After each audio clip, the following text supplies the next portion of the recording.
Hey guys, just putting the final passes on bending the flange for Afterburner's door opening. One more pass.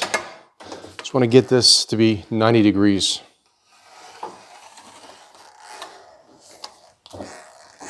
Good. All right, let's go fit this. Now the piece I was working on fits right in this front section of the door opening. The outside edge has been rolled down to pick up this outside scoop area. It fits into this bottom radius, actually right there. Fits up at the top, and what I was doing was taking and rolling this flange over. It's 90 degrees now. We have to go a little bit more, but I couldn't do it in the tipping wheel anymore because of the way it's set up. So we're gonna just take the slapper and give it that little extra afterwards. The way we start all these pieces here is with a template. Piece of paper, piece of cardboard. Just gonna rest that right there so that it falls when I'm talking. And we'll take a piece of paper slightly larger than this and overlay it over the wireframe buck. Use some magnets, use some clamps, whatever you want. You can use masking tape, but I find masking tape sometimes gets in the way.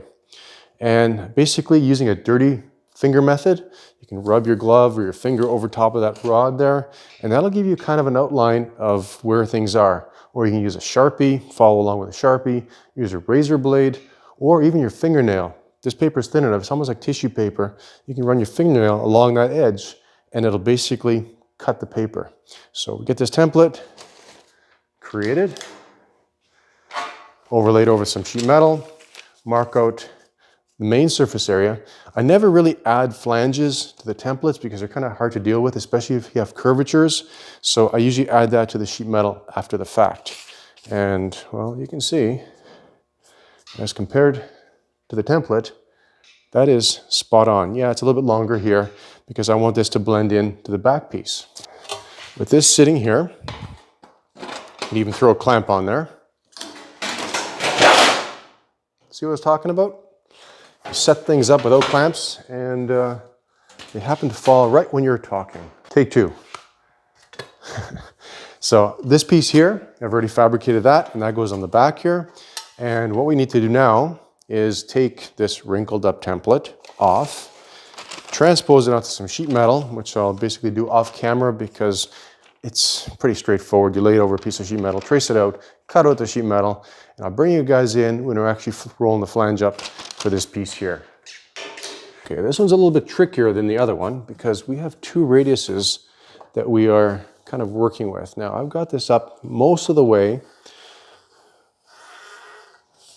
in terms of that back flange there, like that. I put these radiuses in first, and I started working the flange upward. And I basically just took and rolled it over a piece of 1.5" diameter pipe. I think one more pass should be it. And then we can go fit this and scribe the front edge.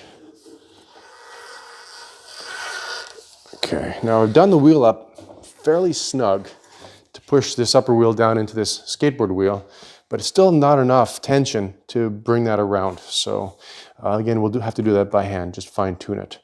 Now this line here is from the template, and you can see it it's a little bit wavy. It's kind of hard tracing tissue paper. So what I'm gonna do is get this piece clamped to the buck and take and scribe the back edge of this area with a Sharpie along the rod, and that'll give me a definite line where we need to take and bend the front flange down.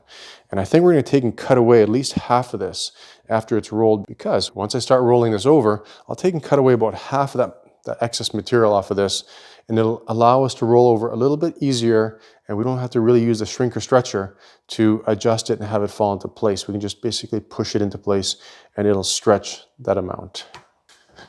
Now this should fit. That's the inner web. And we can basically get this located. Yeah, we have a little fine tuning to do. We're gonna have to take and roll that flange down. I was gonna try and sneak this piece in under that. However, that flange is rolled down. See that right there? So it wouldn't sit over this. What I wanna do is take and scribe this in, this line from underneath, and roll that down. Like I said, cut away some of that material so that we can start fitting everything into place. Basically clamp that there. See, that has to roll down. There's a bit of a space in here. So we'll kind of get that fitted in place once that is rolled down. And then this one here, we have to take and roll this edge down as well. So we trace that rod there and bring that in. That big pile, those are all the templates I've been creating. I came in really early, nice and quiet, and I just went through and started tracing all the main body panel areas. So, stay. The side scoop that goes into here, this cover that basically goes over the scoop that covers up the hole into the engine compartment, this front panel where the suspension is, basically this area here, and all these quarter panel sections, this top section here, the one that comes in here, as well as here. So all those templates have been created just to save some time, because I don't think you guys want to see me tracing templates. You want to see panels being fabricated and installed. Let's take this piece off, and oh, I should scribe it. Take the Sharpie, go in from underneath, make sure it's sitting where it needs to be. Have that in there like that. Actually, that's fine. I was gonna say this piece here, piece, is gonna be in our way, but that's fine. Just extrapolate that line. All right, so I'm just following the rod all the way down, like that. There we go. So we have a nice, consistent line. This is what I want to follow. I don't want to follow or try and follow this thing here, because like I said, it's not 100% accurate. All the template did was basically get us to where we can start fabricating the piece. Okay, let's get this in the wheel. Now I'm not using the sharp anvil. I've got a sharp anvil here. And this is actually a knife edge. I don't want the edge when you're getting in and out to be too sharp. Now, just like over here, I'm not going to be bending that flange up too high.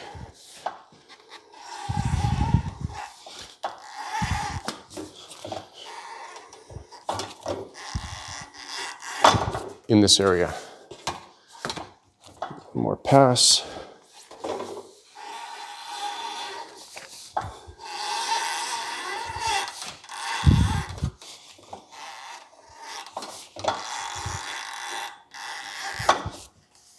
Okay, see the material is starting to buckle? That means, well, if you know what it means, put it down in the comments.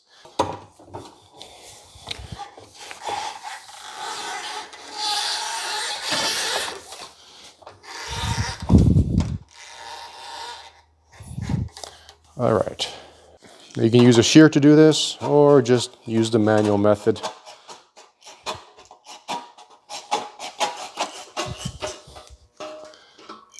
For you guys who are looking for a gift to give to your significant other, this makes a perfect earring. I'm sure they're going to love it. Or you can just toss it.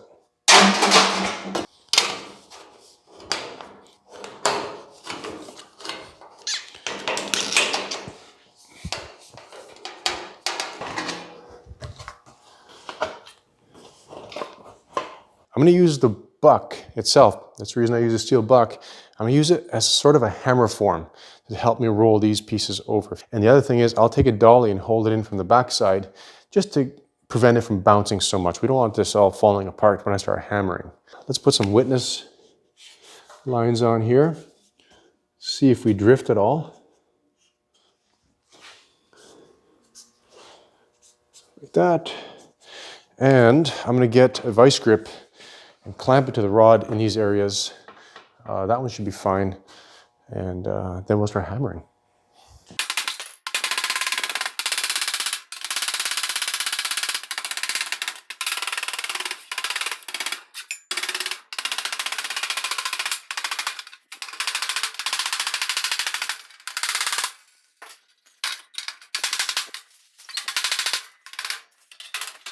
This area here turned out quite nice, blended in really well. Back in here, you can see we have a space between these two pieces. So this needs to take and move inward so it blends in. And we're taking, this radius here is a bit sharp. We're taking soften that up a little bit. Okay, just throw this back in here. A clamp.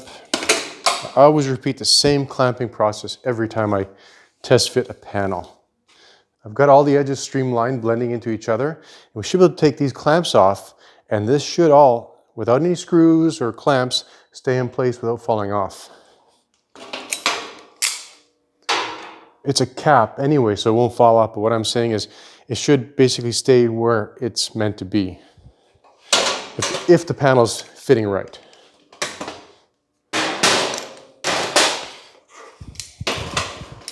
And I don't bump it.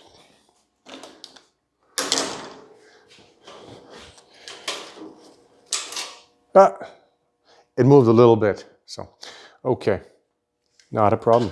We're just give this panel a little bit of a twist, and it's going to stay where it needs to. Now you can put a few screws in this at this point, or clecos, whatever you want, but that means drilling holes or having holes to fill later on, or even a few tacks to hold these panels in place. But I didn't want to do that. What we're going to do is take and scribe that edge, cut away the excess material, butt the two pieces together and tack them. Same back here. However, while I'm still in the shaping mood, I'm going to disassemble this, basically lift these panels out, and then we're going to take and form up this outside piece as well as the scoop area. And we'll get those fitted, and then we can kind of work everything in together.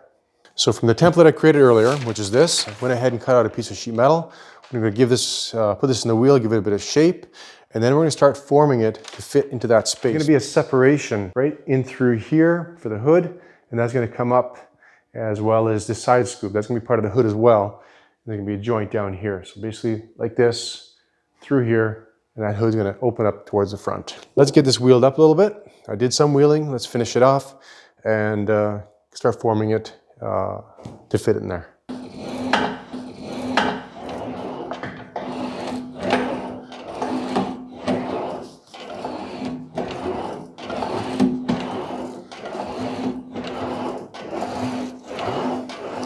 Basically, I'm just giving this a little bit of shape outward. I don't want a flat panel. I don't want the car to look like a Jeep. I want it to have some shape to it. And that's basically what we've done here. So it has a nice convex shape. Let me get a straight edge. It's very subtle, but it's there. Let's put that there for now. This piece here fits right in there, just like that. And what I'm going to do is create a 90-degree bend at the top, and this has to be stepped in at the bottom, so there's an opening here. I have to measure the distance from the box tubing structural member to the outside of the rod, and that's going to taper off to nothing when it gets back here. So as I'm fabricating these panels, I'm actually fabricating the passenger side pieces as well. So I cut out the driver's side using this template, took the piece, overlaid it over the sheet metal, and cut out the passenger side so they're identical. Because if you remember, we don't have a buck on the passenger side. Crazy.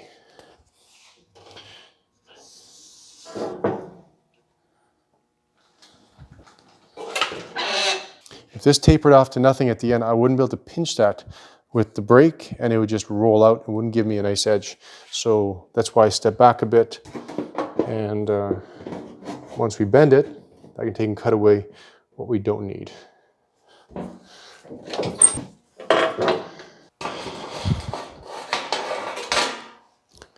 Sometimes it's a little bit tricky to get the panels inside,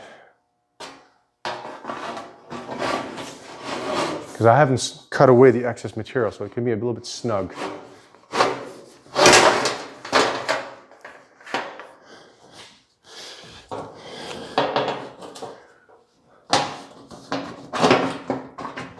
Okay, I made a quick little adjustment. This is the hood line here.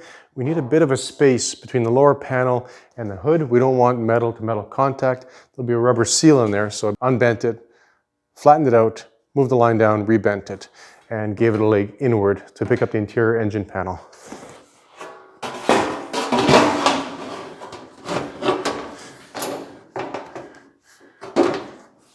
Now this is where things get tricky, because we need this area to sit outside, not inside. Okay, it's fitting very well, very well. We have a little bit of material here that I have to knock off, and I think we can call this panel ready to go, or done.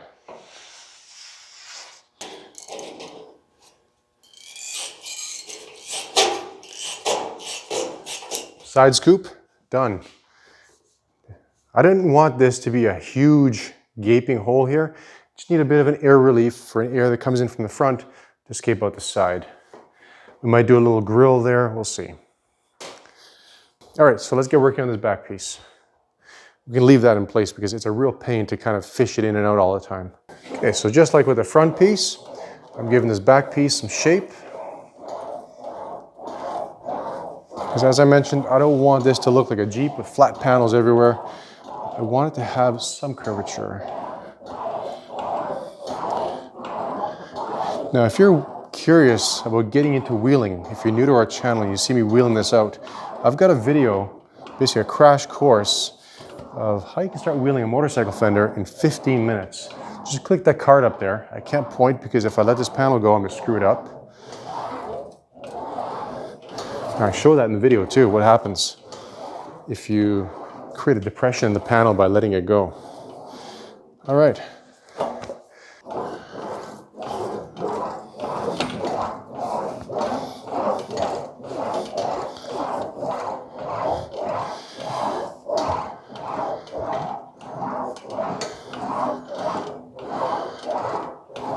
Just trying to see how much shape we're going to actually need over there, because we will have to create a bend line through this panel.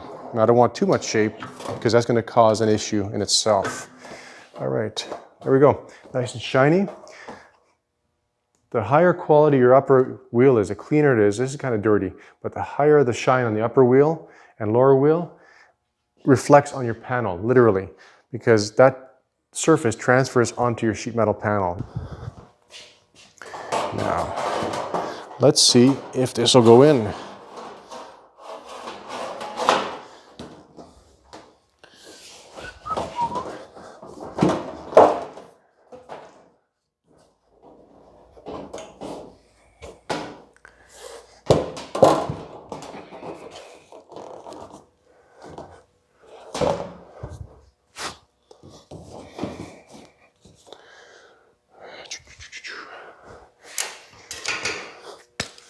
The little hamster upstairs is really moving.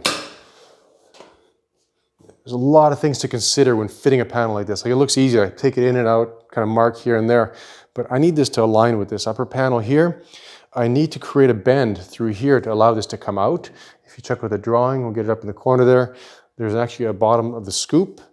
It rolls in at the back here to feed air into the radiator. Right now, it's just shooting into the wheel well, so that has to be addressed. And we are about 4 inches too long. There's quite a bit of material up here. Cut that off. That's fine there. And we can basically take off some of that. Gone.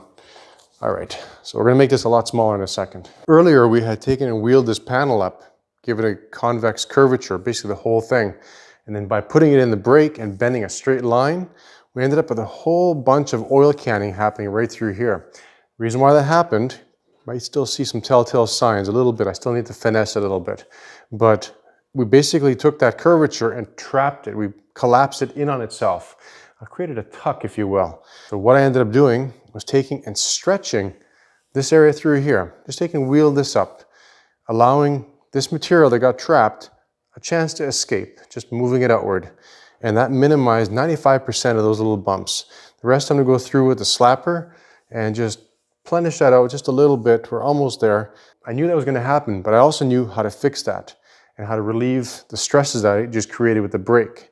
The brake is a linear bending machine. Another way we could have approached this was taking and bending this first and then wheeling this area up as well as this area to give it that convex shape that I wanted. But that's fine. I knew that by stretching this, that would alleviate that problem. That's what we did. Now we can get this in the car. So we got to fish this in one more time, I think. This will be the last time. Align our witness lines here. And that is it. Now, if we zoom the camera in, you can see in this area here, it's on top of the rod, which is perfect. But as we come back into here, it actually goes in behind the rod. Now we can take and cut this, but that'll put a cut in the panel, and I didn't want to do that. Another way we can do this is take and stretch this area, basically bringing this out, allowing that to go down, and that'll fix this little issue. So I'm just going to put a little line right there to indicate that that has to go down where the rod is, and that that has to go up.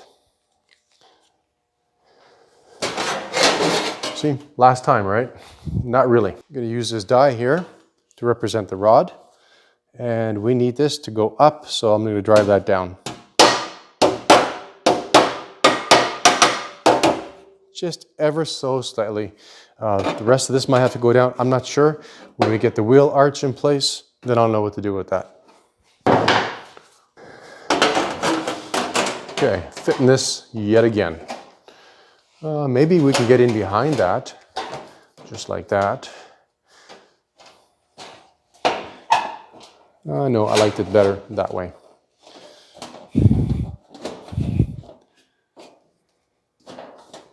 See, it's still a little bit long at the front, but that's much better back here. Almost as if we planned all this out.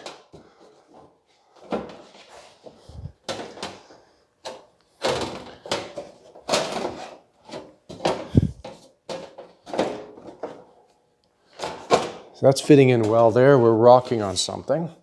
And what we're rocking on is this rod area here. It's easy to go and overdo a bend. When you creep up to it, that's a lot better. So we're gonna go hit this one more time.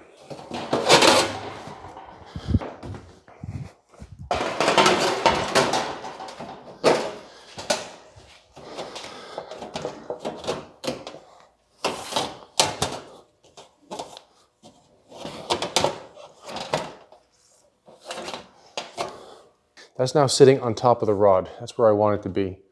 But there. And we are a little bit long here, but that's okay because we can trim back on that. Let's put a clamp down here to hold that.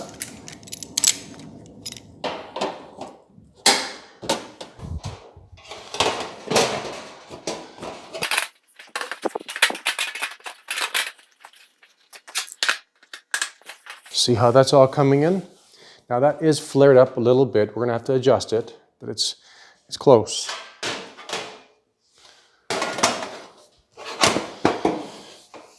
And line up our witness marks here. And there we have it, guys. One door opening / body side, just about done in terms of shaping. There's still a lot of work when it comes to scribing all this, fitting all the panels to each other, and finalizing basically all the pieces so that they become one main section. Now, if I go ahead and weld all this together, there's no way I'm going to get this out because of this panel here. We could probably wiggle these 3 pieces out, but if I weld this to here and this to here, there's no chance to get it out unless I cut the buck, and I don't want to cut the buck just yet. All right, guys, so I'm going to call this an episode. We have quite a bit accomplished today. We have the whole top section created. We have the inner web on both sides, as well as this outside piece and the lead-in to the engine scoop, all shaped up. What's next for me is to take and scribe all the pieces in relation to each other, trim away the excess material, the overlapping part, and start putting tacks in on these 4, 5 pieces, just so we can make it one unit. And once that's established, then we can go ahead to the other side and start assembling that area, because I have all the pieces created. It's just a matter of putting them together in the right space. There's no buck over there, so I'm going to be using that web to go to assemble everything else. That piece there is an exact mirror opposite to this inner web here, and I can take dimensions from this, translate them over there, and then confirm with the drawings to make sure that everything, the openings, are all going to match up to this side. If you like this episode, hit the like button. If you didn't like it, well, let me know in the comments what you didn't like about it. And if you're new to our channel, hit that subscribe button. Until next time, guys, take care.